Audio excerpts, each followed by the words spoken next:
Dalam pemeriksaan perdana sebagai tersangka, Putri Chandrawati tetap mengaku menjadi korban pelecehan seksual. Padahal sebelumnya kasus pelecehan telah dihentikan Polri. Lalu apakah ini membuat pengungkapan motif masih sulit terbuka? Kita simak pernyataan Irma Huta Barat dari Serikandi Indonesia Bersatu yang mewakili keluarga Brigadir Yosua dan juga Ahmad Taufan Damanik selaku Ketua Komnas HAM dalam dialog iNews sore tadi. Ke Bu Irma terlebih dahulu.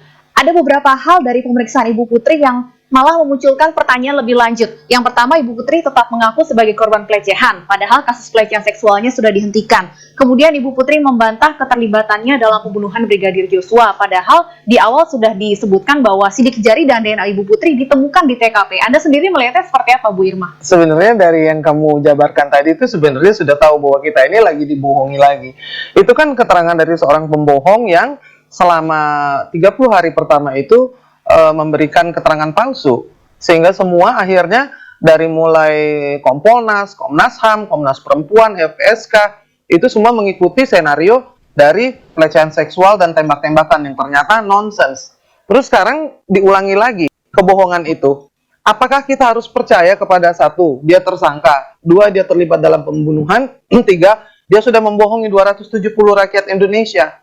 Saya pikir apa yang dikatakan oleh Putri Sambo tidak patut untuk didengarkan. Abaikan saja. Periksa saja handphonenya. Periksa saja rekeningnya lari kemana. Lalu periksa di mana itu HP dari Joshua dan 7 ajudan. Yang kenapa diambil oleh dia. Ya toh waktu dengar pendapat dengan parlemen juga nggak ada yang tanya. Itu CCTV itu kenapa bisa diedit-edit dan lalu diedarkan ke masyarakat. Itu kan lucu. Jadi kita ini diberikan keterangan ya berdasarkan pengakuan seorang pembohong dan pembunuh. Yang bikin senario dari awal aja tidak pernah diperiksa, tidak dibahas juga mana orangnya. Namanya Fahmi Alamsyah, penasehat ahli Kapolri, sudah diakui bahwa dia yang menyusun senario. Lalu ada senario pembunuhan, lalu ada senario obstructions of justice. Ini sekarang senario supaya malingering, supaya orang menjadi simpati, seolah-olah Putri adalah korban. Jangan lupa Stephanie, yang mati itu Joshua Huta Barat. Jadi ini dibolak-balik pemikiran masyarakat. Dan saya pikir juga narasi-narasi yang dibangun itu juga sangat menyesatkan dan sama sekali tidak mencerminkan empati atau rasa sentimen masyarakat, ya kan? Yang korban itu siapa sih? Baik. Kenapa jadi sekarang semua ditujukan kepada perlindungan kepada keluarganya lah? Saya bingung. Anggota parlemen itu nggak takut dia bawa nama partainya. Lalu juga yang diucapkannya itu sama sekali tidak berpihak.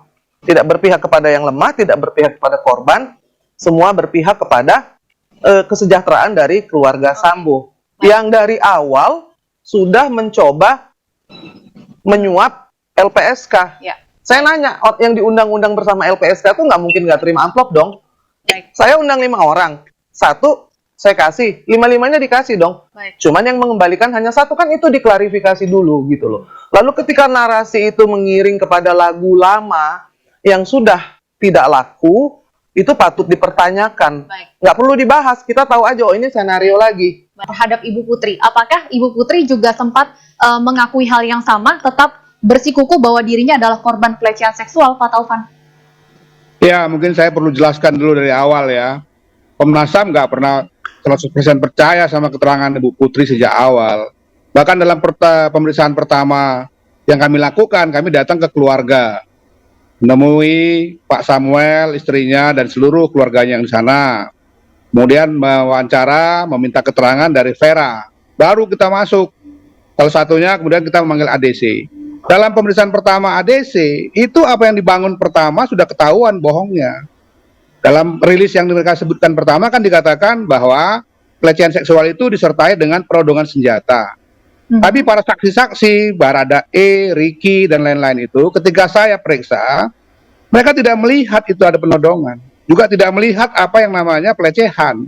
Makanya kalau didengar baik-baik, dicek jejak digital yang saya sampaikan atau Anam sampaikan itu, kami mengatakan ini sumir karena rilis yang mengatakan ada penodongan itu tidak ditemukan saksi yang mengatakannya. Juga pelecehan itu juga sejak awal tidak ada saksi yang melihat itu. Jadi yang disaksikan mereka adalah tembak menembak menurut mereka kan gitu, keterangan Baradae. Jadi saya katakan pada waktu itu berarti soal pengakuan adanya pelecehan dan penodongan senjata itu hanya satu-satunya saksinya adalah Ibu PC sendiri. Makanya saya katakan itu sumir. Sejak awal sudah saya katakan itu. Nah, tapi kemudian kan dikonstruksikan lagi. Akhirnya ketemu. Saya bertanya, yang paling pertama bertanya itu ya CCTV. Kami yang tanya, mana CCTV-nya? CCTV-nya udah ketemu belum, Pak? Yang ditemukan itu yang di luar, di dalam Yang di sampai dalam? sekarang belum ditemukan. Belum. Makanya ini saya kasih gambaran ya. Sekarang kan Baradae mengaku dia nembak pertama atas perintah FS. FS mengatakan iya saya yang perintah. Itu saya periksa FS di Makobrimob. Pertanyaannya kalau nanti di persidangan mereka menarik semua pengakuannya, ini konstruksi peristiwanya menjadi berantakan lagi. Makanya saya minta pada penyidik jangan hanya beranjak kepada pengakuan, tetapi carilah sedapat mungkin tuh, termasuk yang tadi Ibu Irma katakan itu soal alat komunikasi. Karena alat komunikasinya sampai sekarang itu alat komunikasi yang setelah tanggal 10, di bawah tanggal 10 nggak ada. Nah, kan sebetulnya menurut saya ya, saya tanya sama ahli-ahli IT, kalau HP-nya hilang gimana? Ya bisa ditarik sebetulnya, sumber-sumber informasinya, data-datanya kan masih ada di provider. Nah itu yang mau kami cek lagi, apakah sudah diambil dari provider. Kalau HP saya hilang, kan bukan berarti jejak komunikasi saya hilang. HP-nya yang hilang. Tapi jejak komunikasi saya kan sebenarnya ada di dalam data-data yang disimpan oleh provider.